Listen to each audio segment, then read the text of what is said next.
Bismillahirrahmanirrahim. Assalamualaikum warahmatullahi wabarakatuh.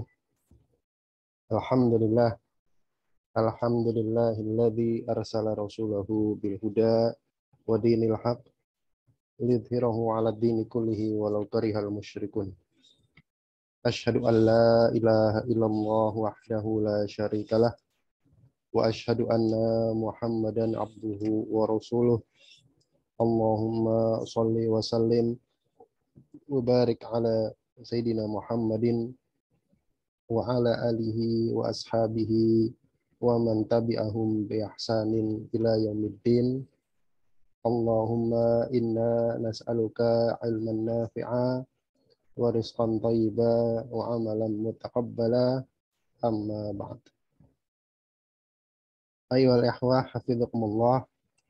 Alhamdulillah, pada malam hari ini kita bisa kembali melanjutkan pengajian kita membaca kitab Syarah Salasatil Usul yang ditulis oleh Fadilatul Syekh Muhammad Ibn Shalih Al-Utsaimin rahimahullahu ta'ala rahmatan wasi'ah. Sebuah kitab yang membahas tentang keimanan atau tauhid kepada Allah Subhanahu wa ta'ala. Pada pertemuan yang lalu kita masih membahas berkenaan dengan rukun iman yang kelima, yaitu iman kepada hari akhir. Kemarin kita sudah membaca penjelasan beliau seputar hal-hal yang kemudian dia juga termasuk bagian dari iman kepada hari akhir, yaitu kemarin adalah fitnah kubur. Ditanyanya seorang manusia gitu, setelah dia dikuburkan di kuburnya, tentang siapa Robnya, apa agamanya, dan siapa nabinya, kemudian azab dan nikmat kubur. Kemudian pada malam hari ini kita akan kembali masih berkenaan dengan iman kepada hari akhir. Beliau kemudian mulai beranjak kepada penjelasan tentang bahwasanya ada orang yang kemudian mereka mengingkari atau tidak percaya adanya hari kebangkitan. Sini kata beliau, Bismillahirrahmanirrahim. Qala al-musannif rahimahullahu ta'ala wa nafa'ana bihi wa bi'ulumihi fi daraini amin. Berkata penulis rahimahullahu ta'ala, waqad ankaral kafiruna al-ba'tha ba'dal mauti za'imina anna dzalika ghairu mumkinin. Dan sungguh orang-orang kafir itu mereka mengingkari adanya al-ba'ts, adanya hari kebangkitan. Za'imina, karena mereka mengira anna dzalika, bahwasanya orang hidup lagi setelah mati itu ghairu mumkin, sesuatu yang mustahil dan tidak mungkin. Nah, ini kalau tidak berdasarkan iman kepada Allah Subhanahu wa ta'ala. Kemudian kata beliau, wa hadza za'mu batilun. Keyakinan semacam ini, prasangka seperti ini adalah batil. Dalla ala butlanihi syar'u wal hissu wal aqlu. Kenapa? Karena syariat, kemudian al hissu, fakta, perasaan, wal aqlu, dan akal itu telah menunjukkan atas kesalahan klaim tersebut. Secara syariat, secara akal, dan secara al-his, secara faktual, keyakinan bahwasanya tidak ada hari kebangkitan itu sesuatu yang mustahil. Nah, kita lihat. Amma syar'u, adapun dari sisi syariat, sini sama beliau dikupas satu persatu ya. Dari sisi syariat, faqad qala Allah Ta'ala, Allah Subhanahu wa Ta'ala telah berfirman di dalam surat At-Taghabun, ya, surat At-Taghabun ayat ke-7, kata Allah Subhanahu wa ta'ala, za'amal ladzina kafaru allai yub'atsu. Alladzina kafaru, orang-orang yang kafir itu meyakini, mereka menyangka allai yub'atsu, mereka itu tidak akan dibangkitkan. Qul, maka katakanlah wahai Muhammad, bala, tidak demikian. Wa rabbi, demi Rabbku, la tub'atsunna, sungguh kalian benar-benar akan dibangkitkan, tsumma latunabba'unna bima amiltum, Dan sungguh benar-benar kemudian kalian akan diberitahukan ya, bima amiltun, dengan apa yang sudah kalian kerjakan di muka bumi ini, di dunia ini. Tentu saja diberitahu apa yang sudah kita lakukan itu untuk tujuan mempertanggungjawabkannya. Kita sudah ngapain aja di dunia itu nanti Allah akan kasih tahu. Ini loh kamu dulu di dunia ini begini begini begini. Nah, tanggung jawabnya mana? Wa dzalika 'alallahi yasir, dan yang seperti itu membangkitkan kemudian membalas amalan manusia bagi Allah itu yasirun, sangat mudah. Kemudian kata beliau wa qad ittafaqat jami'ul kutubis samawiyati alaihi, dan sungguh seluruh kitab-kitab agama samawi gitu. Agama yang diturunkan dari langit itu namanya agama samawi. Itu berbeda dengan agama yang lahir di bumi gitu ya. Kepercayaan-kepercayaan. Itu semua agama samawi sepakat bahwasannya ada hari kebangkitan. Kalau agama bumi kita kurang tahu ya. Mungkin sebagian ada yang meyakini adanya reinkarnasi gitu kan. Orang mati kemudian nanti lahir lagi gitu kan. Kayak di film apa? Film Sakti zaman dulu ya. Nah, itu mereka meyakini bahwasanya orang itu akan terus begitu, mati hidup lagi, mati hidup lagi. Tapi nggak ada pertanggungjawaban, ya sudah begitu saja gitu. Tapi agama-agama samawi, agama-agama yang diturunkan Allah Subhanahu wa taala itu semuanya sepakat bahwasanya setelah mati itu nanti manusia akan dibangkitkan untuk mempertanggungjawabkan perbuatannya selama di dunia. Kemudian kita beliau wa ammal hissu, adapun dari sisi fakta, faqad arallahu ibadahu ihya al-mauta fi hadid dunya. Allah Subhanahu wa taala sungguh telah menunjukkan kepada hamba-hambanya bagaimana Allah itu menghidupkan orang mati di dunia ini. Jadi kita sudah sering ya mendengar orang mati hidup lagi, itu sering. Wa fi suratil Baqarah khamsatu amsilatin ala dzalika. Dan di dalam surat Al-Baqarah Allah Subhanahu wa taala menyebutkan 5 contoh bagaimana Allah menghidupkan orang yang sudah mati. Ini semuanya di dalam surat Al-Baqarah ya. Allah menghidupkan orang yang sudah mati kemudian Allah kisahkan kepada kita.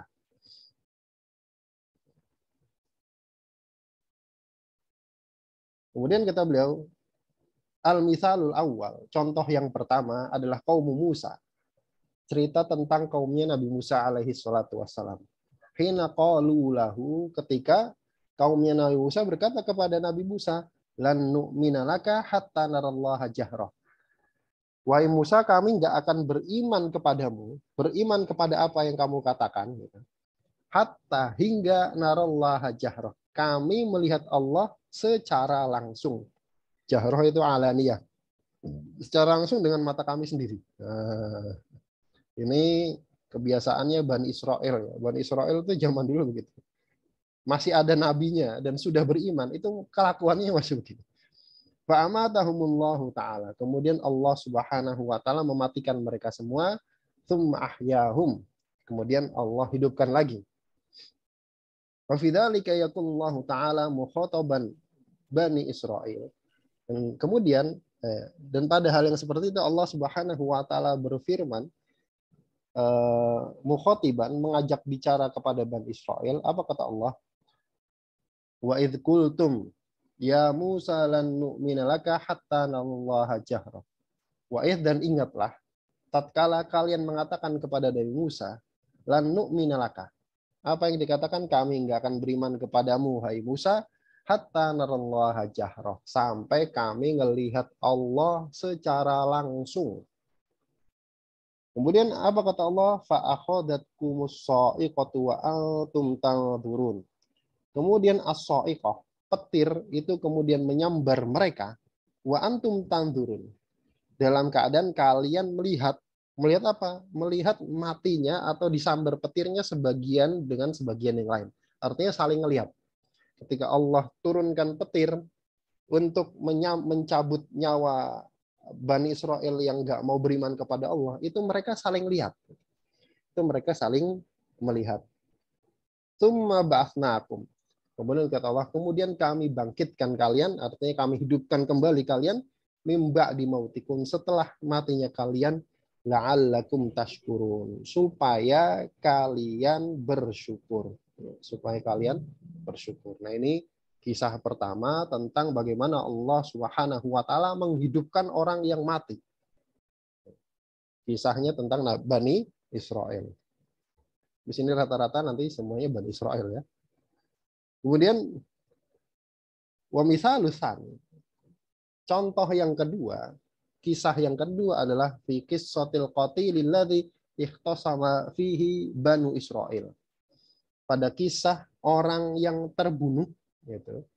Yang mana ikhtasama fihi Banu Israel. Yang mana Bani Israel itu saling berselisih tentang orang yang terbunuh ini. Jadi kisahnya masyhur itu ya. Kisah penyembelihan sapi betina itu kan gara-garanya awalnya karena ada orang yang mati dibunuh di kalangan Bani Israel. Kemudian mereka saling berselisih, ini yang bunuh siapa nih? Gitu kan. Kalau zaman sekarang kan tinggal lapor polisi. Gitu kan. Kalau zaman dulu enggak. Jadi mereka saling berselisih antara satu dengan yang lain. Kemudian kisahnya kemudian Allah perintahkan untuk menyembelih sapi itu ya.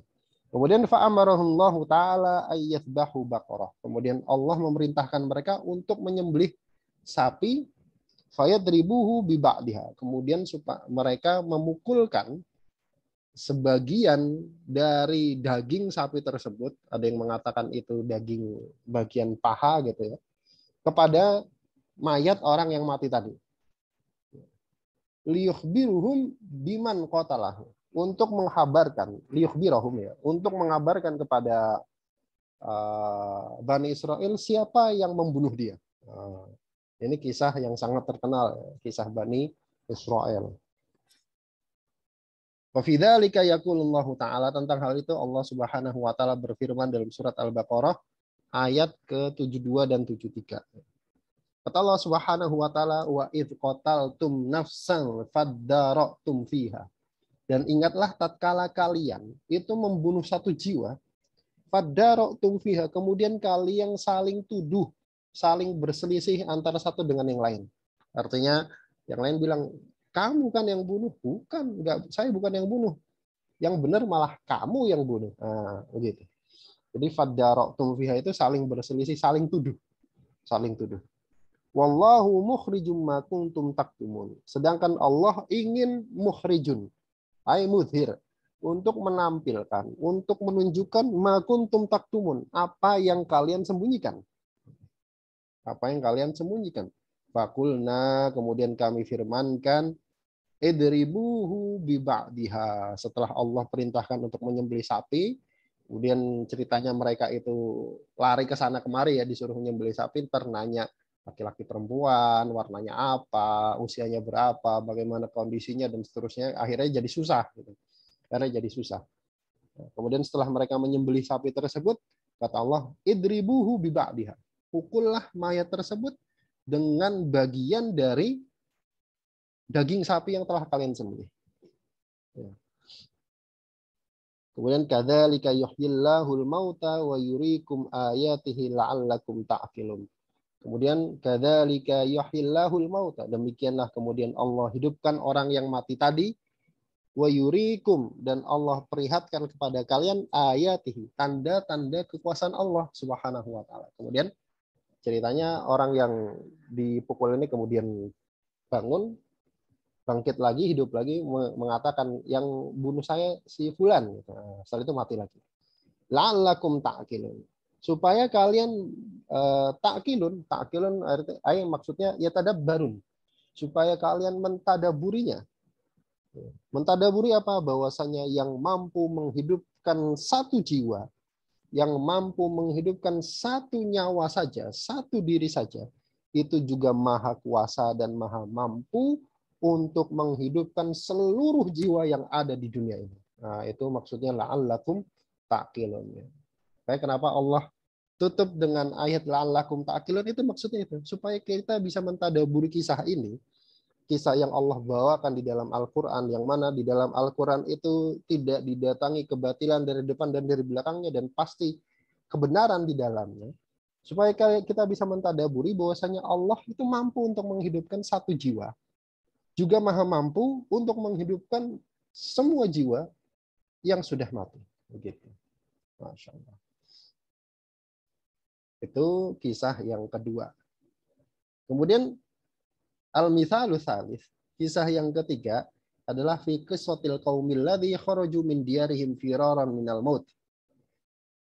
Kisah tentang satu kaum, ini masih Bani Israel lagi ya. Alladzina, yang mana mereka kharaju, keluar, min diyarihim, dari kampung mereka, dari dari negeri mereka, firaran minal maut, karena lari dari kematian. Karena lari dari kematian. Wahum ulufun, yang mana jumlah mereka itu ribuan.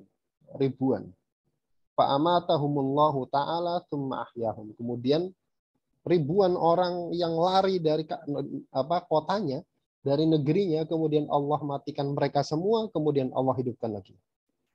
Jadi kita lihat kisahnya. Wa fidzalika qala Allah Ta'ala, wa fidzalika yaqulu Allah Ta'ala, dan pada yang demikian itu Allah Subhanahu wa taala berfirman, alam taro gitu. Alam taro. Ini namanya istifham ta'ajjub. Kalian lihat nggak? Maksudnya nanya tapi niatnya untuk ta'ajjub, bentuk ketakjuban. Kita kan sering ngomong gitu kan, kamu lihat nggak yang itu? Kita sebenarnya bukan pengen nanya, tapi pengen ngasih tahu kita itu takjub dengan ngelihat yang kita lihat. Nah, itu nama istifham ta'ajjub. Alam taro, apakah kamu tidak melihat ilal ladzina, kepada orang-orang yang mereka itu kharaju min diyarihim, keluar dari negeri mereka, dari kampung mereka, dari kota mereka, wahum ulufun, yang jumlahnya mereka itu ribuan, hadarul maut, karena takut mati. Karena takut mati. Di dalam kisahnya itu disebutkan kenapa mereka keluar ribuan gitu, rame-rame dari kotanya, karena mereka ini takut dengan wabah taun yang terjadi di kampung mereka atau di negeri mereka. Nah, jadi ini istilahnya pengungsi karena ada wabah penyakit taun gitu. Wabah taun. Ya, taun itu kalau zaman sekarang dugaan besarnya adalah penyakit pes. Penyakit pes itu dugaan besar yang disebut dengan taun itu. Faqala lahumullahu, kemudian Allah Subhanahu wa taala berfirman kepada mereka, mutu, matilah kalian. Kemudian mereka semua mati. Semua mati. Summa ahyahum, kemudian Allah hidupkan mereka dengan perantara doa nabi mereka. Jadi setelah mereka mati semua, kemudian salah satu nabinya, Nabi Hezekiel, kalau di tafsir di tafsir Al-Baghawi itu disebutkan nabinya Nabi Hezekiel. Nabinya ini kemudian berdoa kepada Allah Subhanahu wa taala supaya Allah hidupkan kembali. Nah, kemudian tsumma ahyahum, kemudian Allah hidupkan kembali mereka. Innallaha ladzu fadlin 'alan nasi walakinna aktsaran nasi la yashkurun. Sesungguhnya Allah Subhanahu wa taala ladzu fadlin, sungguh benar-benar memiliki karunia 'alan nas, kepada semua manusia. Walakin aktsarun nas, akan tetapi mayoritas atau kebanyakan manusia itu la yashkurun, tidak mau bersyukur. Bagaimana bentuk mayoritas manusia itu tidak bersyukur? Dengan tidak menggunakan nikmat dari Allah Subhanahu wa taala untuk melakukan ketaatan, atau mempergunakan nikmat yang Allah berikan untuk melakukan maksiat. Yaitu bentuk tidak syukur nikmat Allah. Jadi kufur nikmat itu, jangan dikira kufur nikmat itu tidak mengakui nikmatnya Allah saja, enggak. Jadi kufur nikmat itu salah satu bentuknya adalah menggunakan nikmat Allah untuk melakukan maksiat, atau tidak menggunakan nikmat Allah untuk melakukan ketaatan. Nah, itu bentuk kufur nikmat. Salah satu bentuk kufur nikmat. Nah, di sini di dalam kisah tadi itu Allah menunjukkan, Allah bahkan menghidupkan ribuan orang dalam satu waktu. Dalam satu waktu melalui doa nabinya, nabi mereka, yaitu Nabi Hezekiel kalau di dalam tafsirnya. Nah, ini kisah yang ketiga, menunjukkan bahwasanya Allah Subhanahu wa taala Maha mampu untuk menghidupkan. Kalau yang tadi di kisah kaumnya Nabi Musa itu satu orang. Sekarang ini ribuan. Sekarang ini ribuan. Kemudian Yang berikutnya, al-mithalur rabi'u, kisah yang keempat, contoh yang keempat adalah fi qissatil ladzi marra ala qaryatin maitatin. Kisah tentang orang yang lewat pada satu qaryah, satu negeri. Qaryah itu negeri. Kemudian jadi Korea enggak ya. Enggak. Jadi Korea itu artinya negeri, negeri. Bukan Korea negara ya. Korea itu negeri. Maitatin, satu negeri, satu kota yang sudah mati. Jadi orang ini disebutkan bahwa orang ini adalah Nabi Uzair. Orang yang dimaksud adalah Nabi Uzair. Dan Nabi Uzair ini lewat pada satu kota yang sudah mati, kota mati. Fastaba'ada an yuhyiyahallahu ta'ala. Kemudian Nabi Uzair ini menyangka bahwasanya Allah Subhanahu wa taala itu akan sulit gitu untuk menghidupkan kembali kota yang sudah mati ini. Fa'amatahullahu ta'ala mi'ata sanah. Kemudian Allah Subhanahu wa taala matikan Nabi Uzair selama 100 tahun. Maksudnya ya Allah tidurkan gitu ya. Tsumma ahyahu, kemudian Allah hidupkan. Kemudian Allah hidupkan. Sekali lompat.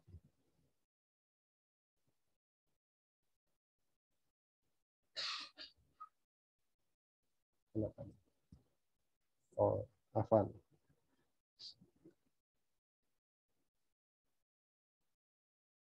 Nah,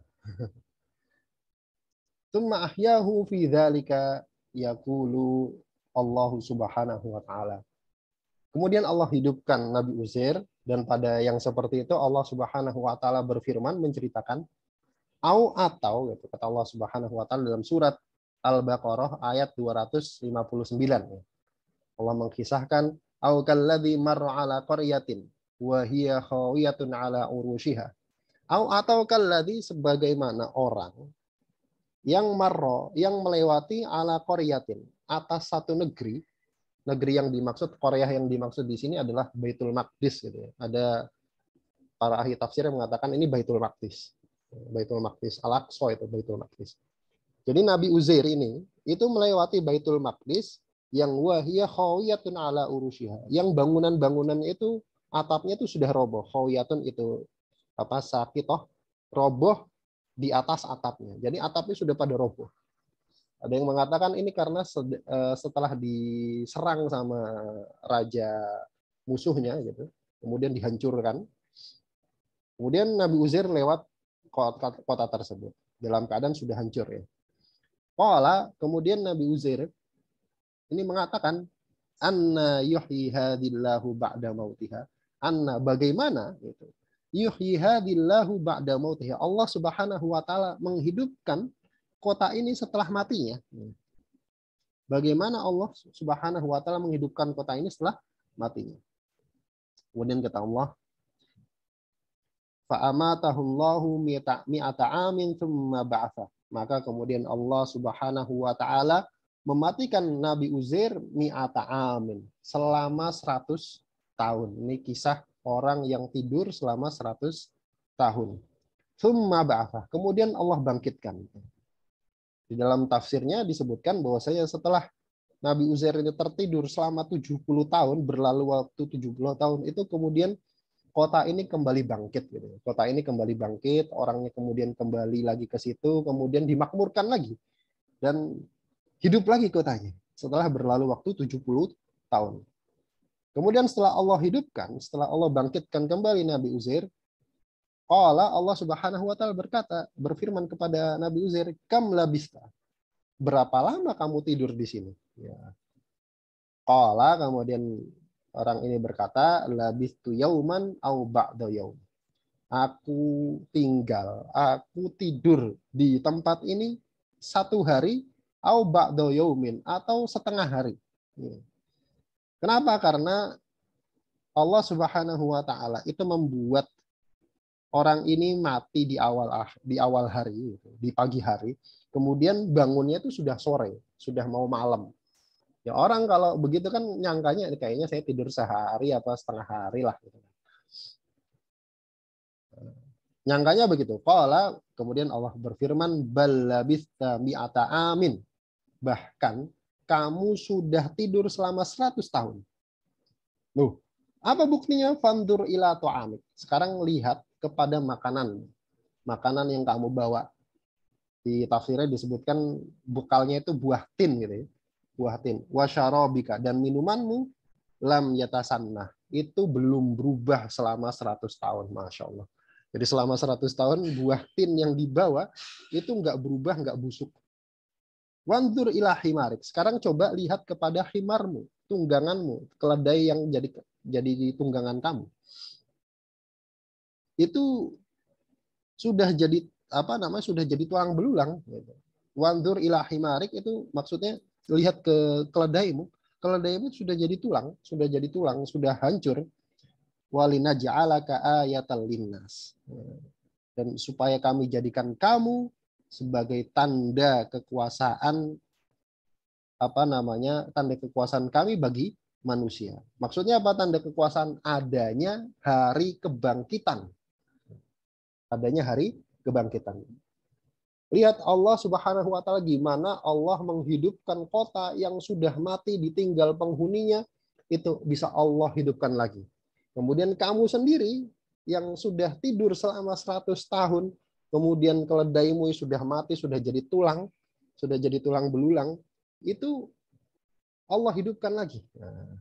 Wandur ilal idhami kaifanu shizuha, dan lihatlah kepada tulang-tulang dari keledaimu. Kaifanun shizuha, bagaimana kami susun kembali tulang-tulang tersebut. Tsummanaksuha lahma, kemudian kami bungkus tulangnya dengan daging. Kemudian Allah susun, kemudian tulang-tulangnya itu berkumpul, kemudian Allah bungkuskan keledai tersebut dengan daging dan kulit, kemudian bangkit kembali keledai tersebut. Falamma tabayyana lahu, maka tatkala sudah jelas bagi Nabi Uzair bahwasanya Allah Subhanahu wa taala Maha kuasa untuk membangkitkan sesuatu yang sudah mati. Entah itu kota, entah itu orang, entah itu apapun, Allah Maha kuasa. Qala, Nabi Uzair mengatakan, a'lamu annallaha ala kulli syai'in qadir.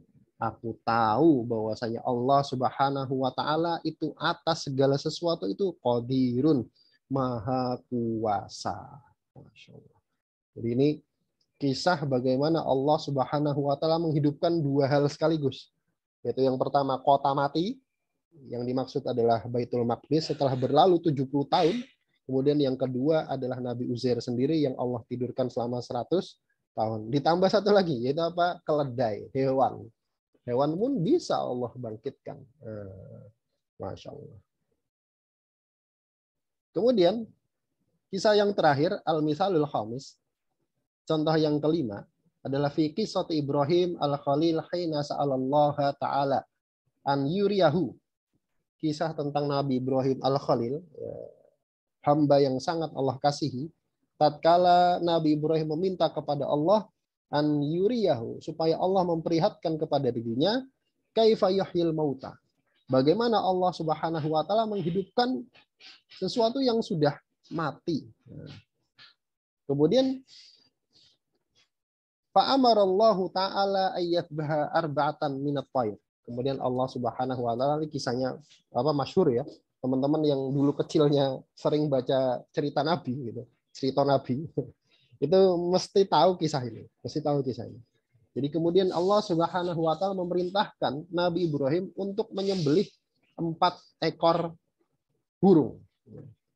Wa yufarriquhunna ajza'an 'alal jibali allati haulahu.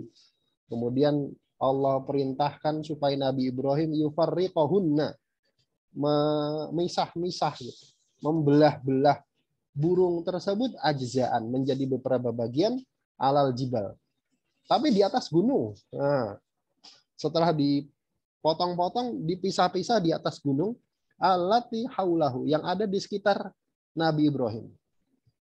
Summa yunadiyahun, kemudian Allah perintahkan Nabi Ibrahim untuk memanggil burung-burung tersebut.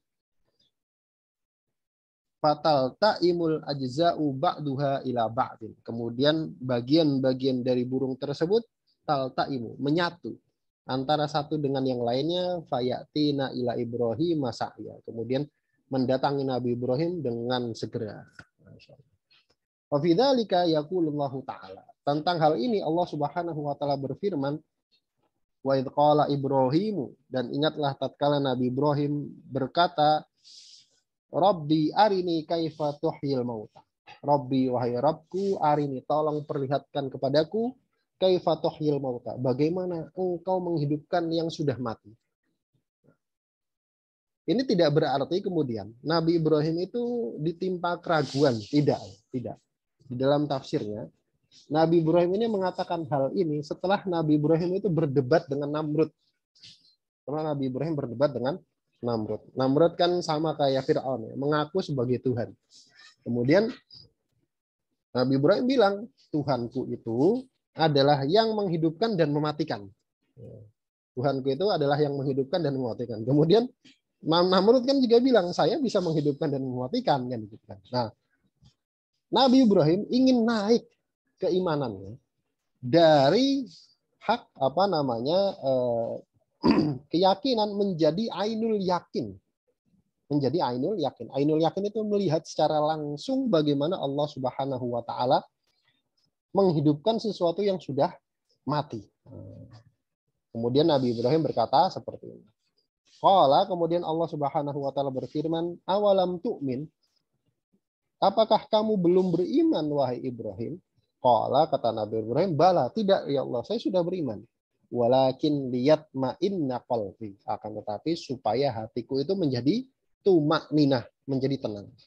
Qala, kemudian Allah Subhanahu wa taala berfirman, fahud arba'atam minat thair, maka ambillah 4 ekor burung, fasurhunna, kemudian surhunna, potong-potong dan pisah-pisah, ilaika, olehmu, thumma ja'al ala kulli jabalin minhunna juz'an, kemudian jadikanlah olehmu di atas setiap gunung yang ada di sekitarmu itu bagian dari burung tersebut. Thumma da'uhunna ya'tina kasa'ya, kemudian panggil burung-burung tadi, ya'tina kasa'ya, maka pasti akan datang kepadamu dengan segera. Wa'lam annallaha azizun hakim. Kemudian Allah tutup dengan firman-Nya, dan ketahuilah Allah Subhanahu wa taala itu azizun, maha perkasa. Aziz itu maha perkasa, artinya tidak ada sesuatu pun yang bisa melemahkan Allah Subhanahu wa taala. Enggak ada satupun yang bisa membuat Allah merasa lemah, enggak ada.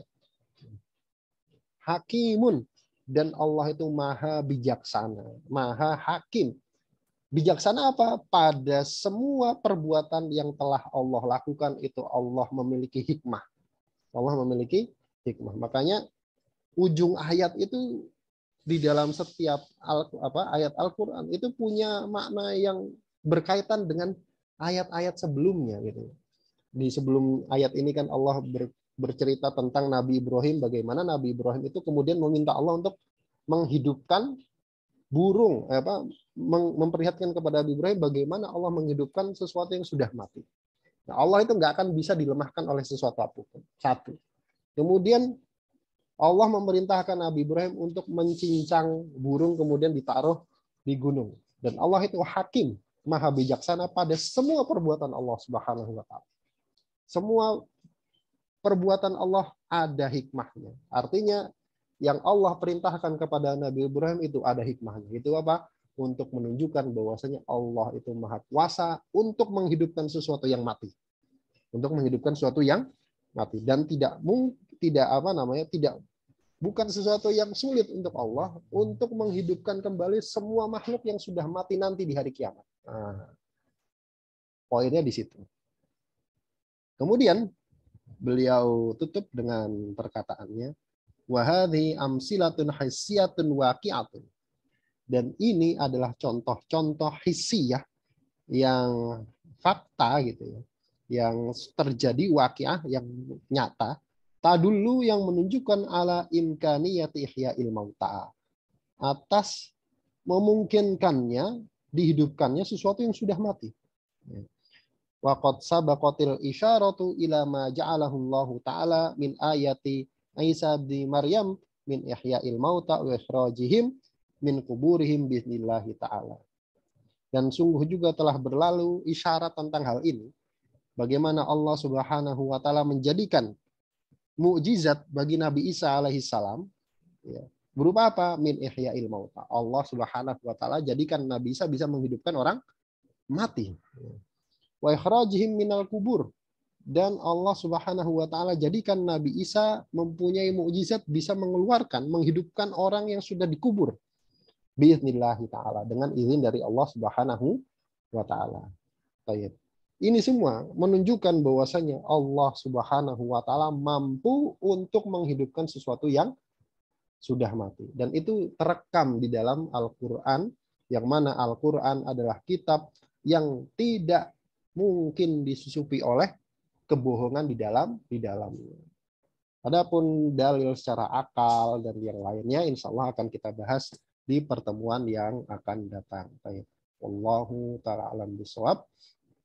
Kita cukupkan.